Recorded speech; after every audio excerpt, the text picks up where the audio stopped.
वो महात्मा जी के आश्रम पे सत्संग खूब सुनने आता था, प्रतिदिन आया करता था। वो बालक बहुत सत्संगी था और आश्रम से सत्संग सुनने आया करता था। और महात्मा जी उसके ऊपर बहुत पसंद रहा करते थे कि ऐसे युग में, ऐसे अवस्था में भी ये बालक सत्संग सुन रहा है, संतों का आशीर्वाद ले रहा है, संतों के चरणों की धूली लगा रहा है। उस बालक के गुण को देख कर महात्मा जी बड़ा पसंद रहा करते थे। एक दिन बालक 2-4 दिन नहीं आया और 2-4 दिन नहीं आया। अगले दिन जब आया, महात्मा जी ने कहा कहाँ थे 2-4 दिन? बालक ने कहा कि महाराज मेरी तो सगाई हुई, 2-4 दिन के अंदर मेरी सगाई थी, इसी से मैं नहीं आया, सगाई हो गई। महात्मा अच्छा सगाई हो गई, बहुत अच्छा, लेकिन अब तुम हमसे गए। बालक ने कहा कि आपसे गए? महात्मा जी कहा नहीं मैं वैसे कह रहा हूँ, सगाई हो गई बड़ा अच्छा है, तुम अब हमसे गए। बालक उस शब्द को नजरअंदाज कर दिया। फिर प्रतिदिन आता, बहुत दिन बीता, साल 2 साल बीता। साल 2 साल बीतने के बाद बालक फिर 3-4 दिन नहीं आया। बोलिए राधे रानी सरकार की जय।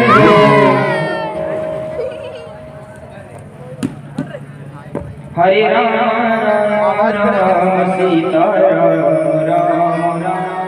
हरे राम सीता बोलिए राधे बालक 5 दिन 2-3 साल बीतने के बाद 4-5 दिन और नहीं आया। अब जब नहीं आया तो फिर अगले दिन आया तो महात्मा जी ने कहा अरे अब कहाँ थे? तो बालक ने कहा महाराज अब तो मेरा विवाह हो गया। अच्छा बहुत अच्छा। महात्मा जी का अच्छा बहुत बढ़िया, शादी हो गया, बहुत अच्छा है, अब तुम अपने माता पिता से मिले। फिर बालक सुना ये साधु महात्मा क्या बोल रहे हैं जब माता पिता से। फिर बालक नजरअंदाज कर दिया बात को। फिर 2-3 साल और बीता।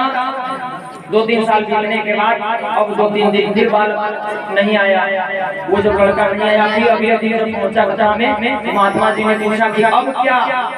उसने कहा कि महाराज अब आपके आशीर्वाद से मेरे घर में एक पुत्र प्राप्त हुआ है। महात्मा जी अच्छा पुत्र हुआ, बहुत अच्छा, बहुत बढ़िया, बहुत अच्छा है, बहुत सुंदर बात है। लेकिन अब अपने से भी गए, अब अपने से भी गए। अब उसने कहा कि महाराज पहले तो आपने कहा था कि तुम मेरे से गए, फिर जब विवाह हुआ तब आपने कहा कि तुम अपने माता पिता से गए, और अब कह रहे हैं कि तुम अपने से भी गए। नहीं बस वैसे मैं कह रहा हूँ। बालक नहीं महाराज अब तुम बताओ आखिर ऐसा आपने क्यों कहा, क्या कारण है कि आपने कहा ऐसा? गुरुदेव साहब अरे छोड़ो बात बाद में बताएंगे। बालक नहीं आपको बताना पड़ेगा। महात्मा जी ने समझाया कि ठीक है, कुछ दिनों के बाद मैं बताऊंगा। साल 2 साल बीता। एक दिन फिर वो लड़का जिद किया कि महात्मा जी अब आपको बताना ही पड़ेगा कि ऐसा आपने क्यों कहा। महात्मा जी अच्छा समय आने बता दूंगा ऐसा क्यों कहा। नहीं आप बताइए। अरे तुमने विवाह किया है, विवाह किया है तो कोई दिक्कत थोड़े है। मैं वैसे ही कह रहा था कि तुम अपने आप मेरे से गए, माता पिता से गए, अपने आप से भी गए, वैसे नहीं आपको बताना ही पड़ेगा। अरे नहीं बात तुमने किया बहुत अच्छी बात है, फिर आपने ये शब्द कहा क्या? महात्मा जी उदाहरण दिया कि अरे एक शहर में 2 प्रकार से रास्ते जाते हैं, एक बाईपास होकर के जाता है, एक बीच रास्ते से जाता है, मार्केट होकर के जाता है रास्ता।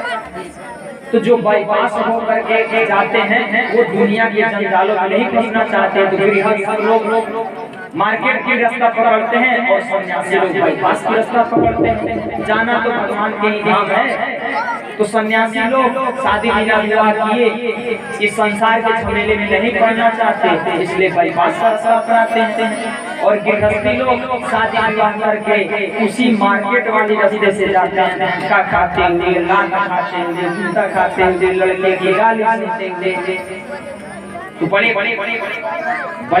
संतुष्टि होते हैं गृहस्थ लोग कि सबका बात बर्दाश्त करके सब में देखा मुक्ति करके और मार्केट वाली रास्ता से जाते हैं। तो उसी मार्केट वाली रास्ता से तुम भी जा रहे हो और तुमने तो विवाह किया है। हमारा विवाह का मतलब क्या होता है? जिसमें प्रेम हो, स्नेह हो, एक दूसरे के प्रति मर्यादा हो, सम्मान हो, उसको विवाह कहते हैं। और जिसमें न प्रेम लगे, न आपस में सद्विचार मिले, न व्यवहार मिले, उसको ब्याह कहते हैं। जिसमें आह लगी रहे, पूरा जीवन भर आह लगा रहे।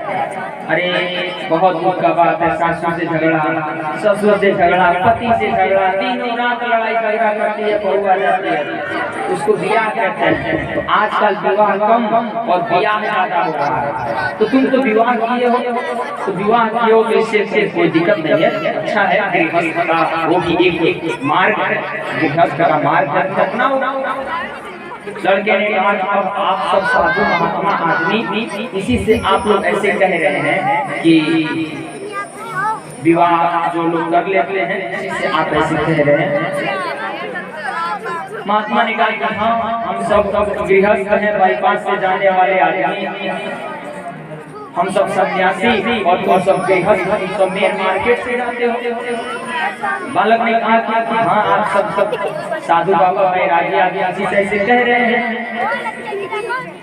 आपको क्या पता कि संसार के लोग कौन किससे कितना प्रेम करता है? आप बाबा बैरागी थोड़े समझेंगे।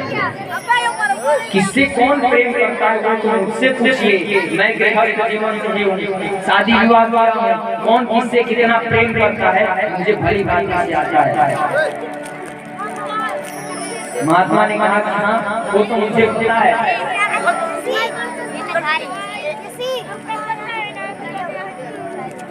बोलिए राधे रानी सरकार की।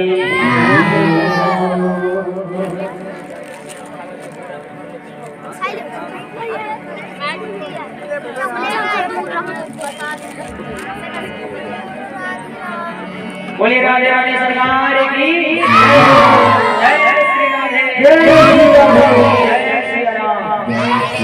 महात्मा जी ने कहा कि अरे कौन किससे कितना प्रेम करता है तुमको पता? उसने कहा कि हाँ, आपको इस संसार के प्रेम के विषय में कुछ नहीं मालूम। कौन किससे कितना प्रेम करता है ये तो मुझसे पूछिए, हमको तो बहुत पता है। महात्मा जी ने कहा कि ठीक है, समय आने को भी बता दूंगा। उसने कहा कि आप क्या बताएंगे? आप बताइए, जो बताइए। महात्मा जी ने कहा ठीक है, एक काम करो। क्या? तो तुम मुझसे योग साधना तो सीखते हो, प्रतिदिन सीखते हो? जी महाराज जी। तो योग साधना कुछ करते हो कि नहीं? उसने कहा करते हैं। आगे ठीक है, योग साधना करते हो, अगले दिन तुम घर जाना, कल सुबह तो सोए रहेगा, जगना नहीं, और अपने श्वास को रोक लेना। तो योग साधना में महात्मा जी ये बताते थे कि अंदर अंदर सांस चलती रहे और लोगों को ये लगे कि इसका सांस नहीं चल रहा है। तो अब लड़का घर पे आया और अगले दिन वैसा ही किया, श्वास रोक करके और सो गया। सब समझे कि अब मेरा लड़का गया। सबने ये समझा कि मेरा लड़का गया। अब बहुत बड़े बड़े वैद्य बुलाए गए उपचार करने के लिए।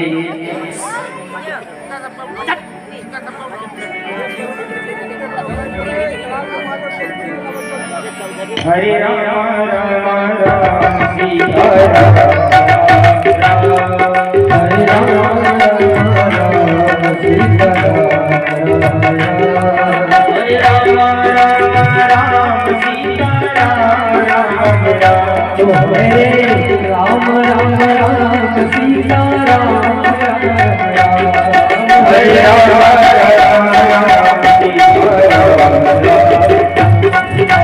राम राम सीता राम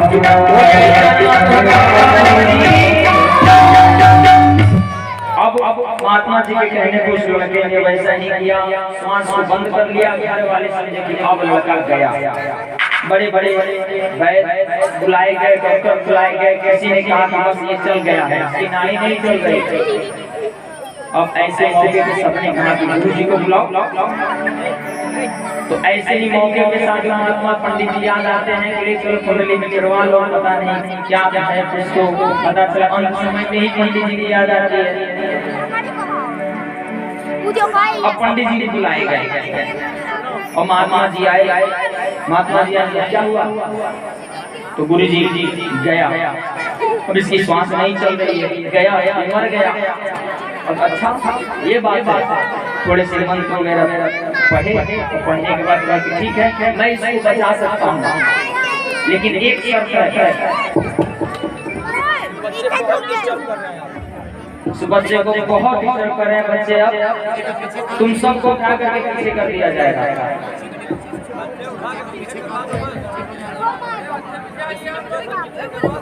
चले सब बच्चे को उठा करके चले, चलो सब बच्चे पीछे चलो पीछे, अपना खेल हरे राम राम राम सीता राम राम, हरे राम राम राम सीता राम राम, हरे राम राम सीता राम राम, हरे राम राम सीता राम राम, हरे राम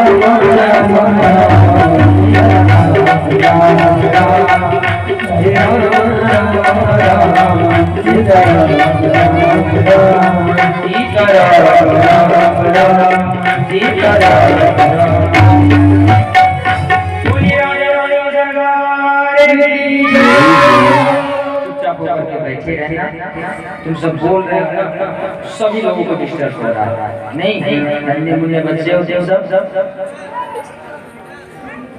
बोलिए राजा रानी सरकार की। अब महात्मा जी बुलाए गए, महात्मा जी ने कहा कि क्या हुआ? तो बाबा जी बस गया। उनका एक उपाय है, अगर इसके बदले में अगर कोई मरना चाहे तो मैं इसका प्राण बचा सकता हूँ। सबने कहा अच्छा। महात्मा जी कहा ठीक है, एक कटोरा दूध लेकर के आओ और उसमें चीनी मिला करके लाना। घर वाले कटोरा दूध ला करके दिए और महात्मा जी उसी में उंगली घुमाए, कुछ मंत्र वगैरह पढ़े। अब कहे ये दूध जो पी लेगा वो तो मर जाएगा और ये जिंदा हो जाएगा। जो दूध पी लेगा वो मर जाएगा और ये जिंदा हो जाएगा।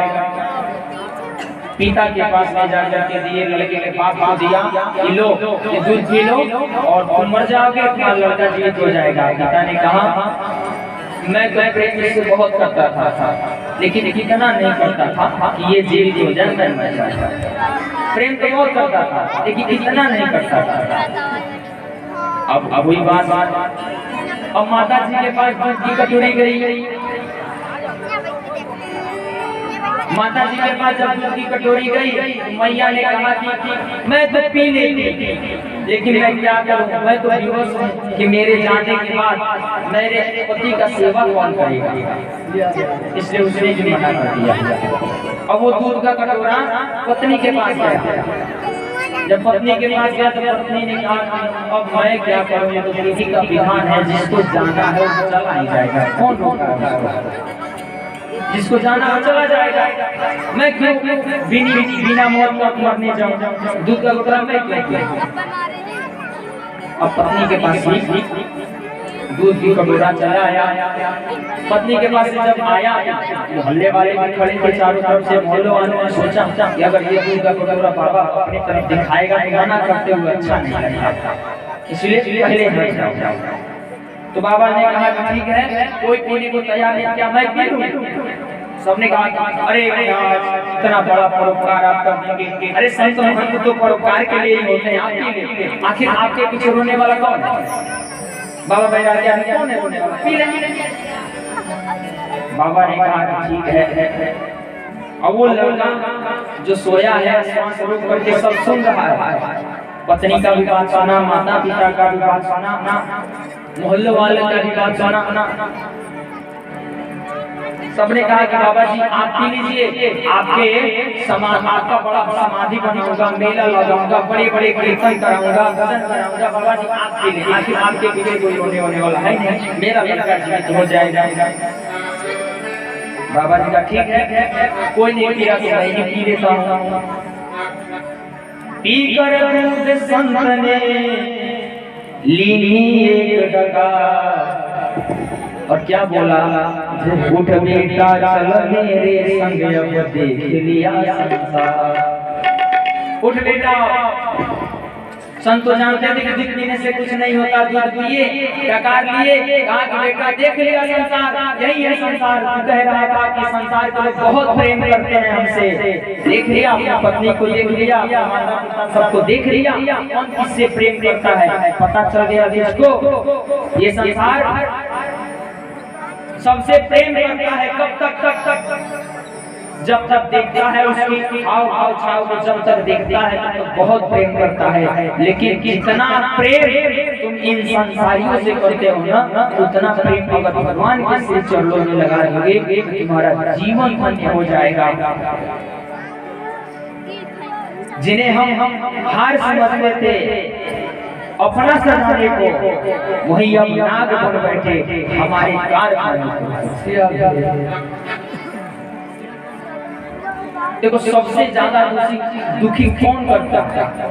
सबसे ज्यादा दुखी ये आशा, मन के अंदर जो आशा होता है ना, वो आशा निराश करती है। हम सबको ये लगता है कि मेरे माता पिता मेरे बगैर रह नहीं सकते, माता पिता को लगता है कि मैं पुत्र के बिना नहीं रह सकता, पत्नी को लगता है कि मैं पति के बिना नहीं रह सकता। इतना प्रेम करते हैं इस संसारियों से। लेकिन जो आशा पति को पत्नी से होती है, पत्नी को पति से होती है, वही आशा निराश करती है। एक गिड़गिड़ाता हुआ आया, अरे महात्मा जी मेरा लड़का को मुझे मार करके घर से निकाल दिया, मैं कहाँ जाऊँ? ऐसी आशा अपने लड़के से नहीं थी। अरे आशा ही क्यों थी? आशा ही तुमने क्यों किया? आशा निराशा बदल गई। आशा क्यों किया? एक मंदिर में दो ब्राह्मण रहा करते थे, उनके एक महंत जी थे मंदिर के, जो महात्मा रहा करते थे। तो एक दिन एक सेठ के यहाँ से निमंत्रण आया दो पंडित जी के भोजन कराने का। महंत जी ने कहा कि दोनों पंडित जी आप लोग चले जाएं और सेठ के यहाँ से भोजन करके चले आए। तो दोनों लोग साथ में गए। वहाँ जाने के बाद भोजन जो मिला साथ लगाए, भोग लगाए, आते वक्त महंत जी ने दोनों का मुखमंडल देखा, तो जाते वक्त दोनों का मुख तो प्रसन्न था, खिला, लेकिन आते वक्त क्या देखा कि एक का मन दुखी है और एक प्रसन्न होकर के आया है। अब महंत जी ने ये सोचा कि हो सकता है वहाँ दोनों में खाने में अलग अलग प्रकार की आइटम मिली होगी, किसी को खोआ मिला होगा, किसी को छेना मिला होगा, किसी से दुखी है कि हमको खोआ नहीं मिला। उससे पूछा गया क्यों, खाने में भेद हुआ? उसने कहा नहीं, खाने में भी भेद नहीं हुआ। अच्छा, तो सेवा में कोई कमी रही नहीं, दोनों की सेवा खूब हुई। अच्छा, तो दक्षिणा मिलने में कमी हुई नहीं, दोनों को बराबर दक्षिणा मिला। अच्छा, तो जब सब कुछ दोनों को बराबर हुआ, तुम दोनों हंसते हुए गए थे और खाना खाने के बाद जब आ रहे हो एक का चेहरा उतरा हुआ है, एक एक्शन है, आखिर ऐसा क्यों? पूछा गया अच्छा तुम्हारी दुख का कारण क्या है? तो उसने कहा कि मैं अपने क्या दुख का कारण बताता हूँ, जो सुखी है पहले उसी से पूछ लो। जो हंस रहा था उससे पूछा गया कि आखिर तुम्हारे सुख का क्या कारण है? भोजन तुम दोनों लोग साथ में पाए, सेवा दोनों की साथ में हुई, दक्षिणा दोनों की बराबर मिली, तो तुम क्यों इतने प्रसन्न हो, वो क्यों इतना दुखी है? उसने कहा मैं जाते वक्त यही सोच रहा था कि सेठ ये बहुत बड़ा आदमी है, लेकिन बड़ा कंजूस है, 2 रुपया से ज्यादा नहीं देगा और वहाँ 5 रुपया मिला। अच्छा, तुम क्या सोच करके गए थे? हम ये सोच करके गए थे कि सेठ बहुत बड़ा आदमी है, कम से कम तो 10 रुपया देगा, लेकिन वहाँ जाएगा 5 ही रुपया मिला, 5 रुपये का नुकसान हो गया। इसी दुख में मैं आशा करके गया था कि 10 रुपया मिलेगा, वहाँ 5 रुपया मिला। वो आशा ही हमको निराश करके वहाँ से वापस लेकर के आई, और वो इसलिए प्रसन्न था कि मैं तो आशा 2 ही रुपये का किया था, वहाँ तो 5 रुपया मिल गया, 3 रुपये का नाफा उसको हुआ, इसलिए वो प्रसन्न है। आशा ही निराश कर देती है। दोनों में भेद सामने समझ में आ गया कि वो निराश क्यों था, ये प्रसन्न क्यों था। ये दुनिया है महाराज, जितना आशा दुनिया से करोगे ना उतना ही तकलीफ देती है। सोचो तो कामना अपनी जीवन में दुख सुख भरती है, नहीं दूसरा दोषी कोई आशा ही निराश करती है, नहीं दूसरा दोषी कोई आशा ही निराश करती है।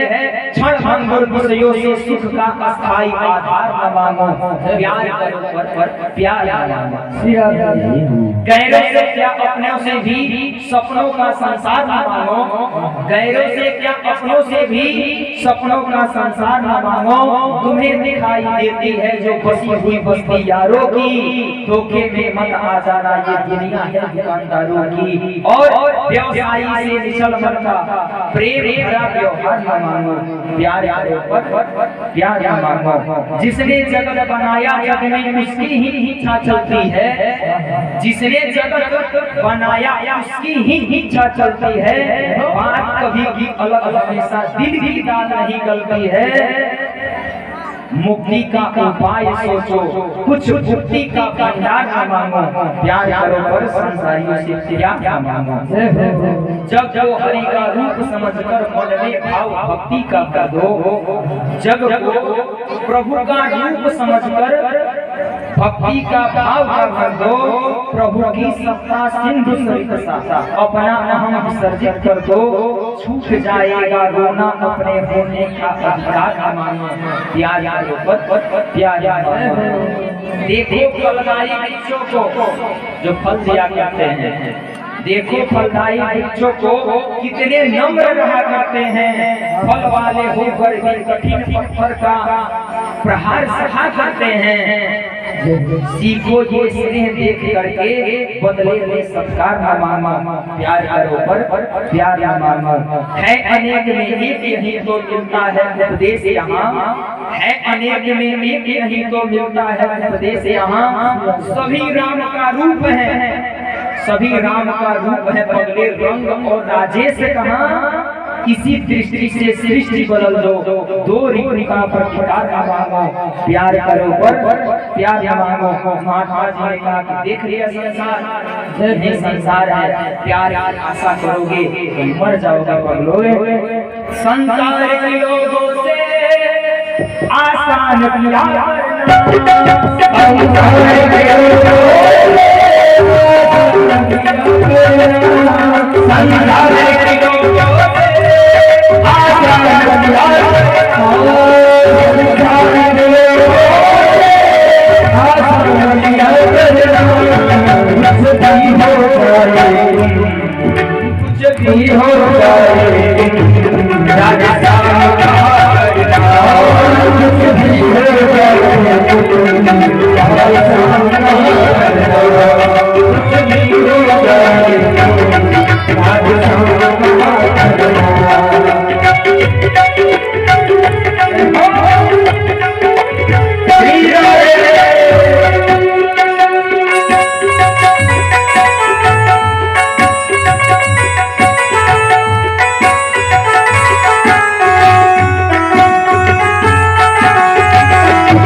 जब साथ न हो पूरी याद करना दया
करना कोई न हो राधे श्याम कहा करना कोई न हो राधे श्याम कहा करना जब कोई न हो राधे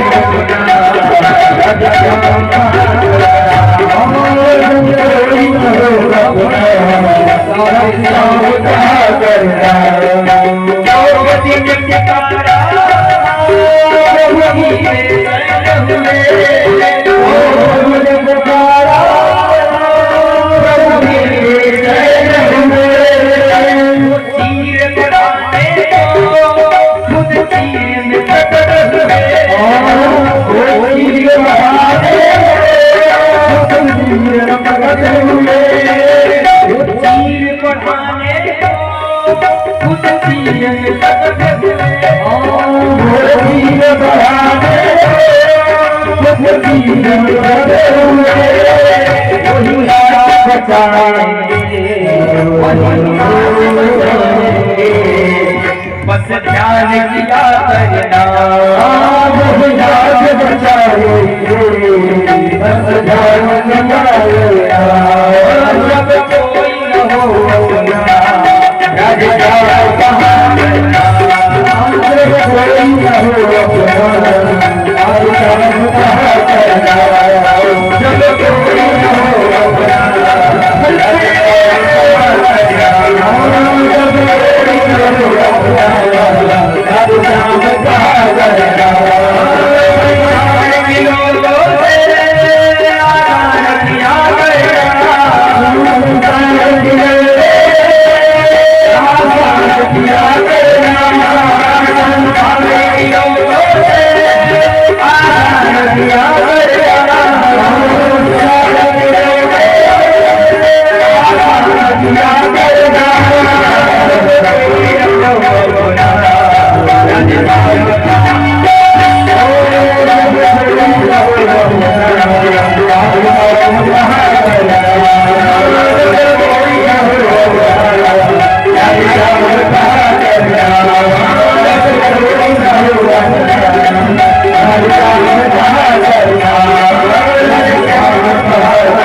बीच में दो झांकियां हैं, एक थोड़ी सी अभी देख लें और एक आरती के बाद देख लेंगे। आइए आइए झांकियों का आनंद लें।